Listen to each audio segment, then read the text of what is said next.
నిన్నే కడపలో దస్తగిరి అనే వ్యక్తిని చంపేశారు. చంపిన తర్వాత ఇన్వెస్టిగేషన్ చేసి ఎవరు తప్పు చేస్తే వాళ్ళపైన యాక్షన్ తీసుకుంటాం.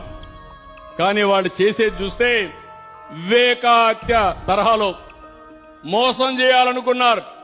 మీకు అందరికీ జ్ఞాపకం ఉంటుంది, నేనే ముఖ్యమంత్రి. వివేకానందుడి హత్య జరిగింది.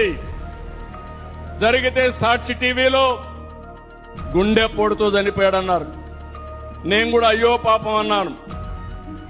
ఆయన కూతురు ఇన్వెస్టిగేషన్ చేయండి, పోస్ట్ మార్టం చేయమని అడిగింది. మనం ఏ తప్పు చేయలేదు చేయమన్నాను.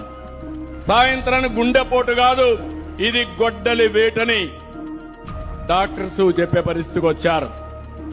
ఆ సాయంత్రం నేను తండ్రి లేడు, ఉన్న చిన్నాన్న కూడా చంపేశారని రివర్స్ మాట్లాడాడు. మరుసటి రోజు నా చేతిలో కత్తి పెట్టి నారాసుర రక్త చరిత్రని సానుభూతి పొంది ఓట్లు సంపాదించాడు. ఇప్పుడు అదే తరహాలో ఇది కూడా చేయాలంటే అలర్ట్ గా ఉన్నాం. నేను ఎప్పుడు కూడా మోసగాళ్ల పైన కన్నేశాను. డబ్బు కోసం సొంత పార్టీ నేతలను సైతం కడతీర్చే కిల్లర్ పార్టీ ఆ పార్టీ. వాళ్లే చంపుతారు, వాళ్లే పరామర్శిస్తారు, అపోజిషన్ పైన నేరం పెడతారు, వాళ్లే న్యాయం చేయాలని డిమాండ్ చేస్తారు.